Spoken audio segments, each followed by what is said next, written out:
Dear student, money and banking important chapter है जिससे related theoretical question अक्सर पूछे जाते हैं। तो वन शॉट में क्लियर करेंगे मनी एंड बैंकिंग में कौन कौन से इंपॉर्टेंट टॉपिक है जो हमें पढ़ने जरूरी है according to exam. Money and banking की अगर पार्टीशन करें, इसके तीन पार्ट हो जाते हैं, money, commercial bank and central bank. Central bank और कमर्शियल बैंक बैंकिंग के पार्ट होते हैं। At first we have to know about the meaning of money. Money क्या है? मनी क्या मतलब? Money is anything which is generally accepted as a medium exchange and measure a value, store a value and the means of standard of deferred payment. मतलब वो कुछ भी जो medium exchange की तरह काम करे, जो किसी चीज की वैल्यू को मेजर करे, जो एक्सेप्टेबल हो, स्टोर करे वैल्यू को एंड स्टैंडर्ड डिफरेंट की तरह काम हो, दैट इज मनी। चाहे वो हमारा रुपीज हो, चाहे वो गोल्ड हो, कुछ भी जो इन सब का काम करता है, that is money. Next one is function of money. मैं बता रहा हूं according to the CBSE board के अकॉर्डिंग कौन कौन से टॉपिक है। आप कहेंगे सर बीच में आपने इवोल्यूशन क्यों नहीं बताया? अकॉर्डिंग टू सीबीएसई जो भी इंपॉर्टेंट टॉपिक है आपके इस साल के एग्जाम के लिए, 2025 के एग्जाम के लिए, बहुत सारे टॉपिक में कवर करने वाला हूं। The function of money, function of money को दो कैटेगरी में डिवाइड किया है बेटा। एक होता है प्राइमरी फंक्शन, दूसरा होता है सेकेंडरी फंक्शन। अब प्राइमरी फंक्शन में क्या है, सेकेंडरी फंक्शन में क्या है, इसको जानना है। प्राइमरी फंक्शन, प्राइमरी फंक्शन के में दो इंपॉर्टेंट फंक्शन आते हैं, that is medium of exchange and measure of value and unit of value, measure of common value बोल सकते हैं। मीडियम एक्सचेंज का मतलब तो मनी क्या करता है, money is use to making payment, money is use to sell और purchase of goods and services. किसी भी चीज को खरीदने बेचने के लिए मनी का यूज होता है, यानी कि मीडियम एक्सचेंज है। पैसा दो सामान आएगा, ठीक है, और सामान इसलिए बेचा जाता है क्योंकि पैसा लेना है, तो मीडियम एक्सचेंज है। Next, money is use as a unit of value, that means आज के टाइम में किसी भी चीज की वैल्यू हो, चाहे वो गुड्स हो, चाहे सर्विस हो, anything else, that the common जो मेजर वैल्यू है वो रुपीज है, दैट इज मनी। इंडिया में हर चीज रुपीज में तय होता है। It help in measuring the value of goods and services. The value is usually called a price, कि उसकी कीमत कितनी है, और कीमत कितनी है, 10 रुपए है, 20 रुपए है, सब कौन बताता है, रुपीज बताता है, rupees, that is money. You get दो function, as a medium exchange, as a common unit of value. Okay, अब बात करते हैं next secondary function. Secondary function में तीन फंक्शन आते हैं। Number 1 standard of deferred payment, number 2 store of value, और number 3 transfer of value. What do you mean by the standard deferred payment? Means it is a when the money works as a medium of credit, that means deferred payment refer to the those payment which are to be made in near future। मतलब वो payment जो आप near future कर सकते हैं। मतलब क्या है, आज खरीदा कल पेमेंट का। आज के टाइम में बेसिकली पेमेंट ऐसा ही होने लगा है, जैसे आधार लाओ उधार ले जाओ चल रहा है ना। आधार लाओ कि आप आधार कार्ड लेके आएंगे, आपको उधार सामान दे देंगे, मोबाइल ले दिया, कार गाड़ी दे दिया, सब कुछ होता है। क्यों? कि डिफर्ड पेमेंट है, क्योंकि बीच में काम कौन कर रहा है, मनी। मनी स्टेबल है, मनी की वैल्यू फिक्स होती है, मनी की वैल्यू एक्सेप्टेबल होती है, इसलिए लोग मनी के बिहेव में आपको सामान दे देते हैं जिसका पेमेंट इन फ्यूचर आप कर सकते हैं, that is known as standard of deferred payment. Number 2 store of value. हर कोई चाहता है अपनी वैल्यू को स्टोर करना। आज हम जो कमाते हैं, हमारी इनकम का एक पार्ट हम खर्च कर देंगे, लेकिन हम चाहते हैं उसका एक पार्ट हम बचा के रखें, स्टोर करके रखें in our bank account, in our property, in gold, in share market, anywhere how, लेकिन हम उसको स्टोर करना चाहते हैं। तो मनी की वैल्यू को स्टोर इसलिए करेंगे क्योंकि फ्यूचर में उसकी जरूरत पड़ सकती है, तो मनी ही ये फंक्शन प्रोवाइड कर सकता है कि हम उसको स्टोर कर सके। Next one is transfer of value. हम यहां पर रहते हैं, one place to another place, one hand to another hand, हमें मनी को ट्रांसफर करने की जरूरत पड़ती है। हमारा भाई दूर पड़ता है, पैसे चाहिए, हमने भेज दिया, तो मनी है, तो भेज। क्या हम बार्टर सिस्टम में पॉसिबल था ये होना? नहीं था। क्यों? कि बार्टर सिस्टम में गुड्स देंगे तभी गुड्स मिलेगा, लेकिन मनी ने इस फंक्शन के थ्रू बार्टर सिस्टम के सारे प्रॉब्लम्स को क्या किया है, रिजॉल्व किया है। Money has overcome the drawbacks of barter system. Barter system की जो भी ड्रॉबैक्स थे उस सबको मनी ने दूर किया है। नंबर 1 ड्रॉबैक्स क्या था, that is lack of double coincidence of wants. तो मीडियम एक्सचेंज ने उसको दूर कर दिया है। डबल कॉन्सिडेंस, डबल कॉन्सिडेंस मतलब दो लोग होने चाहिए, ए और बी, दोनों के पास एक दूसरे की जरूरत का सामान होना चाहिए था, एंड दोनों को रेडी होना चाहिए कि हम दोनों एक्सचेंज करने के लिए तैयार है। बट अब ये नहीं चाहिए। अब इन दोनों के बीच में क्या होना चाहिए, रुपीज। इसके पास रुपीज है, रुपीज दे देगा, सामान ले लेगा, इसके पास रुपीज है, इस तरह से एक्सचेंज होता है। अब हमें सामान का सामान के साथ नहीं, सामान के बदले में रुपए इसके का एक्सचेंज होगा, दैट इज मीडियम। हमें बीच में कोइंसिडेंस हटा दिया है। Next one is measure of value.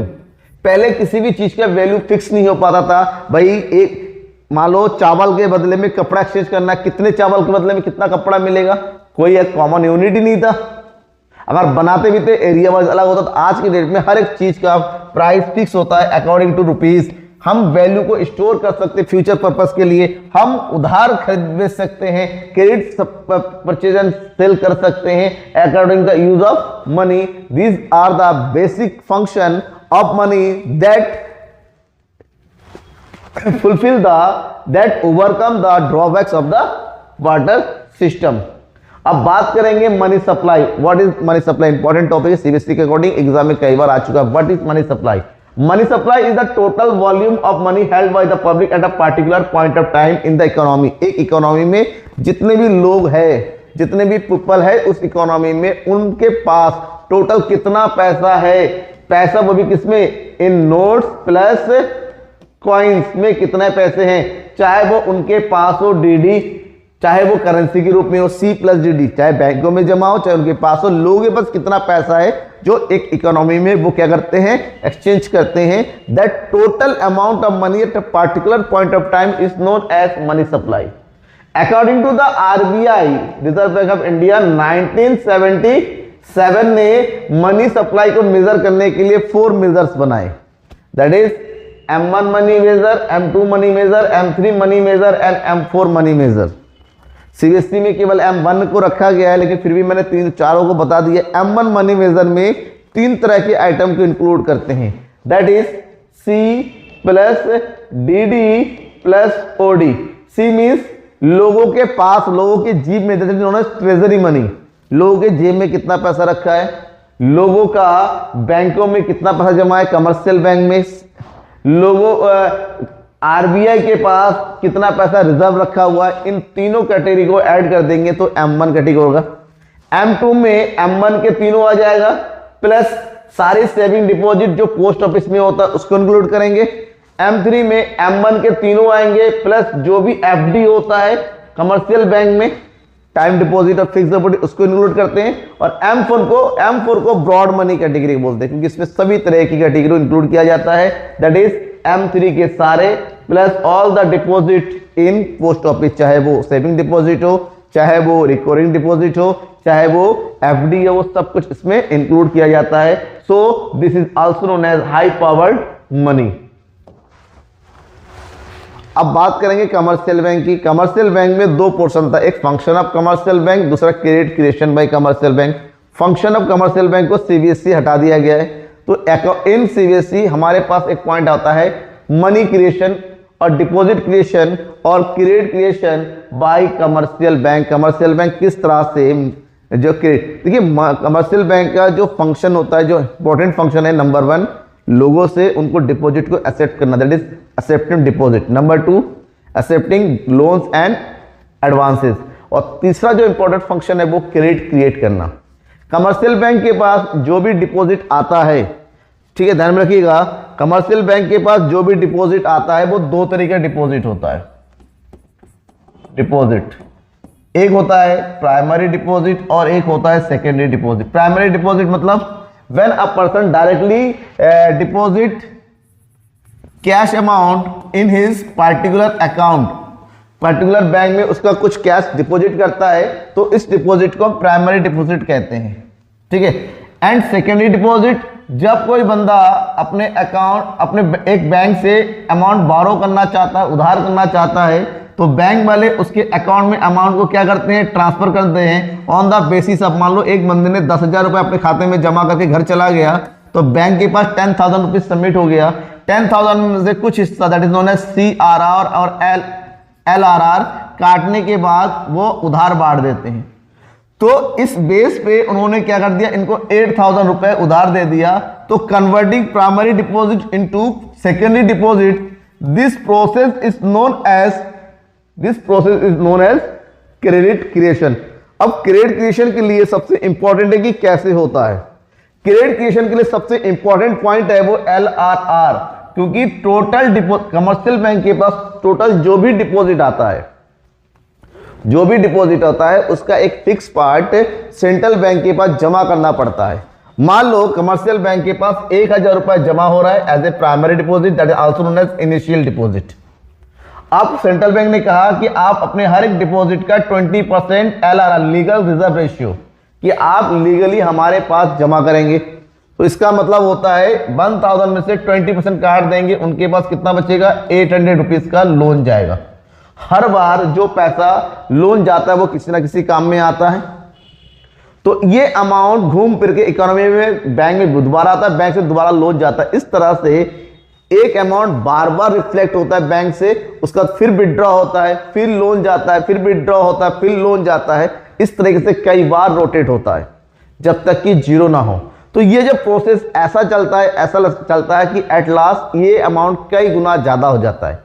कई गुना ज्यादा होने का मतलब होता है मैनी टाइम्स, और ये टाइम्स को यहां पर बोलते हैं मल्टीप्लायर। क्या बोलते हैं, multiplier, that is K, that is also known as money multiplier. और ये मनी मल्टीप्लायर डिपेंड करता है यहां पर कि K इक्वल टू 1/LRR, कि किसी भी इकोनॉमी में जो इनिशियल डिपॉजिट होता है वो कितने गुना amount as a credit creation हो सकता है, ये डिपेंड करता है LRR। फार्मूला कैसे आएंगे, मान लो यहाँ पर 20% है, तो 1/20% इक्वल टू कितना, जो पॉइंट हटाया 20 इक्वल टू 5, यानी कि एक इकोनॉमी में 1000 रुपए अगर जमा हुआ तो कमर्शियल बैंक उसको 5000 रुपीज में कन्वर्ट कर सकते हैं। तो converting the 1000 rupees into 5000 rupees, this process is known as credit creation. और इस क्रिएशन के लिए हमें इस मैकेनिज्म को समझना पड़ेगा, मैकेनिज्म को हमें समझना पड़ेगा कि कैसे चलता है। एक बैंक है फर्स्ट, उसके पास 1000 रुपीज सबमिट हुआ, कमर्शियल बैंक, सेंट्रल बैंक ने कहा हमारे पास 20% जो है CRR रहेगा, तो 1000 का 20% सेंट्रल बैंक के पास चला गया और 800 रुपीज का लोन चला गया। भाई जो लोन लेगा वो खाने पीने के तो नहीं लेगा, काम के लिए लेगा, वो पैसा दोबारा किसी दूसरे बैंक में आ जाएगा घूम फिर के, वो बैंक वाले 20% दोबारा काट के 640 का लोन बांट देगा, ये अमाउंट में दोबारा घूम के आ जाएगा, ये अमाउंट का फिर 20% चला जाएगा काट के और लोन चला। इस तरह से लास्ट तब तक चलता रहता है जब तक कि अमाउंट क्या ना हो, जीरो ना हो जाए। जब इस अमाउंट को जोड़ते हैं, दैट इज 5000, हियर इज 4000 का लोन एंड 1000 का CRR हो जाता है। तो 1000 किस में कन्वर्ट हुआ, 5000 में। तो this process is known as creation of credit by commercial bank. आपसे अगर क्वेश्चन पूछा जाता है तो आपको इसी तरह से क्वेश्चन को एक्सप्लेन करते हुए और एक टेबुलर फॉर्म में इसका जवाब एग्जाम में लिखना होगा, राइट। अब बात करते हैं what is money multiplier. Money multiplier ये बताता है कि एक इकोनॉमी में जितना भी पैसा प्राइमरी डिपॉजिट होता है वो कितना टाइम ज्यादा क्रिएशन कर सकता है। जैसे कि हमने बताया यहाँ पर मनी मल्टीप्लायर फार्मूला है। फॉर एग्जांपल एक इकोनॉमी का LRR 20% है, और तो ऐसे में मनी मल्टीप्लायर कितना होगा, 20% हुआ, तो मनी मल्टीप्लायर का फार्मूला अभी मैंने बताया कैलकुलेट करते हुए, K equal to 1/LRR equal to 1/20%, और परसेंट हटा देंगे तो ऊपर 100 हो जाएगा, नीचे 20 हो जाएगा, दैट इज 5। यानी कि एक इकोनॉमी में जितना पैसा जमा होगा उसका 5 टाइम्स ज्यादा क्रेडिट क्रिएशन होगा, राइट। क्रेडिट क्रिएशन के बाद हम बात करते हैं सेंट्रल बैंक की। What is central bank? Central bank किसी भी इकोनॉमी का, central bank is an apex bank of a country which regulate, which direct and which facilitate the financial transaction of various member banks। जितने भी financial institute होते हैं, जिन्हें financial banks होते हैं, उन सबको रेगुलेट करने की जिम्मेदारी होती है इसकी। और ये बैंक ऑफ बैंक होता है जो गवर्नमेंट के लिए, ऑल द बैंक्स के लिए वर्क करती है। सबसे इंपॉर्टेंट है function of central bank. What are the basic, सबसे इंपॉर्टेंट है function of central bank. The basic function of central bank मतलब इसके 7 to 8 फंक्शन होते हैं, आपके एग्जाम के लिए इंपॉर्टेंट। सबसे मेन फंक्शन है सेंट्रल अथॉरिटी और बैंक ऑफ इशू। किसी भी इकोनॉमी के central bank, for example India का सेंट्रल बैंक कौन है, RBI, reserve Bank of India. जो रिजर्व बैंक ऑफ इंडिया और सेंट्रल बैंक को ये राइट होता है कि वो अपने इकोनॉमी के लिए नोट इशू करे। So this function is known as bank of issue. अब बात करेंगे कि मोनोपोली सेंट्रल बैंक को क्यों होती है। First reason, uniformity in note circulation आना चाहिए। बेटर सुपरविजन कंट्रोल बना रहता है, it is easy to control credit and ensure the public faith. Uniformity का होना जरूरी है कि एक कंट्री में एक जैसा नोट ही होना चाहिए, इसलिए एक क्यों राइट होता है, कंट्रोल करना होता है, लोग फेक करेंसी लेके आ जाते हैं, इसको कंट्रोल करना। कमर्शियल बैंक जो है क्रेडिट क्रिएट करने लगते हैं, उससे बहुत ज्यादा डिसबैलेंस आ जाता है इकोनॉमी, उसको कंट्रोल करने के लिए वन हैंड मोनोपोली होना कंपलसरी है। Banker to the government, central bank अपने कंट्री के गवर्नमेंट के लिए एज ए बैंक वर्क करती है, जैसे कमर्शियल बैंक अपने कंट्री के लिए पब्लिक के लिए क्या करती है, ठीक है। All the deposit of government collect by the central bank और all the payment of government paid by the central bank. So this one is known as. इसके अलावा सेंट्रल बैंक जो है गवर्नमेंट को वेरियस एडवाइस भी provide करती हैं। Financial advisers क्या होता है, सेंट्रल बैंक से एडवाइस लेके ही गवर्नमेंट सारे फाइनेंशियल जो है डिसीजन लेती हैं।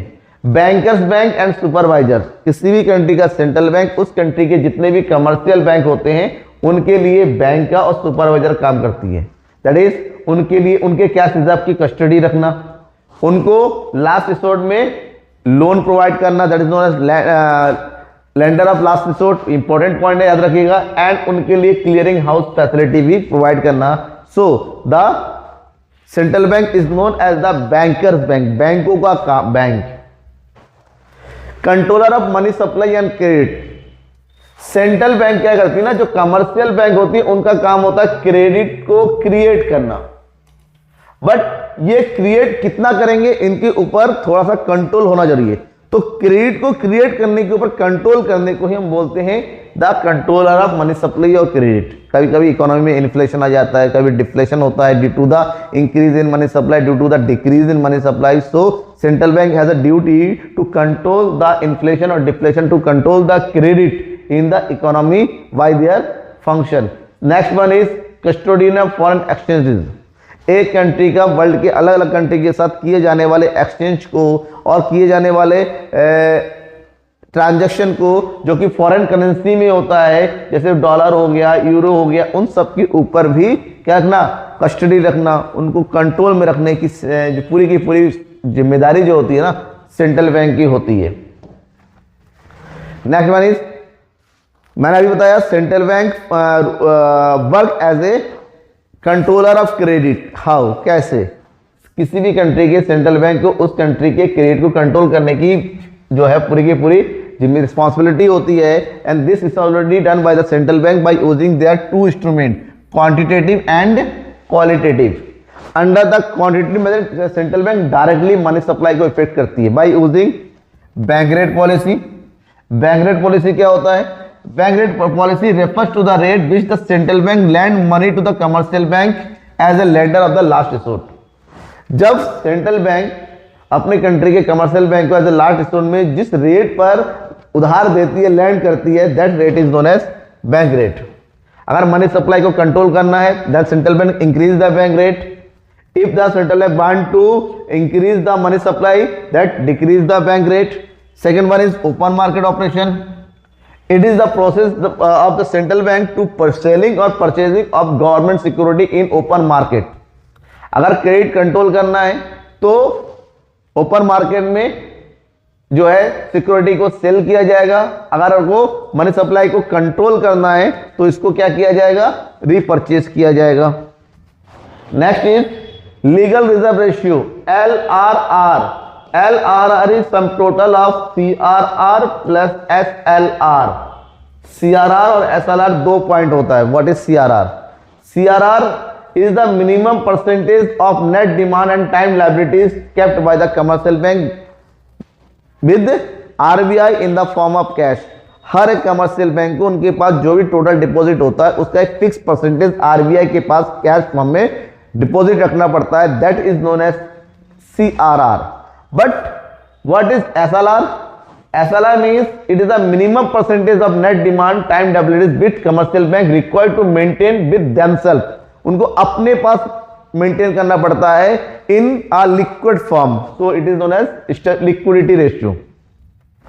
Okay, next instrument is quantitative instruments। quantitative ये इंस्ट्रूमेंट ऐसे होते हैं जो डायरेक्टली जो है मनी सप्लाई को इफेक्ट नहीं करते बट इनडायरेक्टली जरूर करते हैं। इसमें मेन आता है margin requirement. It is a difference between the amount of loan and market value of the security. अगर आप लोन लेने जाते हैं तो आपको सिक्योरिटी देंगे। फॉर एग्जाम्पल मान लीजिए आप गोल्ड लोन लेने जा रहे हैं तो आपकी गोल्ड की वैल्यू 1 लाख रुपीज है बट आपको लोन मिल रहा है 75,000। तो difference between both is 25,000। This 25,000 is known as market requirement. Okay, कि आपको जितना अमाउंट आप सिक्योरिटी जमा कर रहे हैं उस फुल अमाउंट का 100% जो है क्या नहीं मिलता है, क्रेडिट नहीं मिलता है। So this is known as difference between both is known as margin requirement. Next is moral suasion. This is the combination of persuasion and pressure of the central bank. Central bank pressure करती हैं, direct action लेती है। Central bank इस तरह से अपना guideline तैयार करती है ताकि all the commercial bank obey the rule of the central bank. Okay, next one is selective credit controls. इसके अलावा सेंट्रल बैंक को सेलेक्टिव क्रेडिट कंट्रोल्स होते हैं। फॉर एग्जांपल किसी को पेनल्टी लगा देना, किसी की जो है सस्पेंड कर देना, किसी की जो है लाइसेंस को जो है पूरी तरीके से रेस्ट्रिक्ट कर देना। Central bank can use this policy. Okay, अब इसमें कुछ क्वेश्चंस आते हैं like this. Calculate the value of money multiplier and the total deposit created if initial deposit of 500 crore and LR is 10%। अभी मैंने बताया इस तरह के क्वेश्चन आते हैं और इस तरह के क्वेश्चन आपका 1 मार्क्स और 2 मार्क्स और 3 मार्क्स में आ सकता है। इन दिस क्वेश्चन हमारे पास दो, we have two think LRR is 10% and second one is initial deposit. Initial deposit equal to ₹500 crore. हमसे पूछा क्या गया है, हमसे पूछा गया टोटल डिपॉजिट कितना होगा। अब तो आपको याद रखना होगा कि यहां पर टोटल डिपॉजिट का फॉर्मूला होता है। टोटल डिपॉजिट इक्वल टू होता है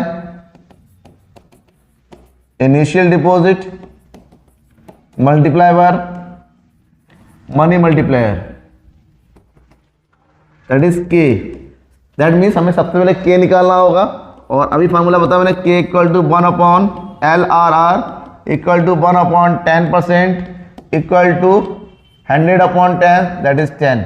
इसका मतलब होता है जितना भी इनिशियल डिपॉजिट होगा उसका 10 टाइम्स हमारा टोटल डिपॉजिट होगा। So the total deposits by commercial bank equal to 500 multiply by 10 equal to 5,000 crore. ये हमारा आंसर हो जाएगा। ठीक है, इस तरह का क्वेश्चन आता है तो आपको ध्यान रखना है क्वेश्चन के ऊपर। If total deposit created by commercial bank is 12,000, LRR is 25%, then calculate initial deposit. इससे पहले वाले क्वेश्चन में हमने टोटल डिपॉजिट निकाला था, यहां पर टोटल दे रखा है, हमसे इनिशियल पूछा गया है। Same formula at first we have to calculate K equal to 1/LRR equal to 1/25 equal to 25% upon 25 equal to 4 times. So total deposit equal to initial deposit multiply by K. यह total deposit हमारे पास given है 12,000, initial deposit पूछा गया है multiply by 4, that is initial deposit equal to 12,000 upon 4, this one is 300, our answer. Clear? तो इस तरह से ये क्वेश्चन एग्जाम में आते हैं और आपको करना पड़ेगा।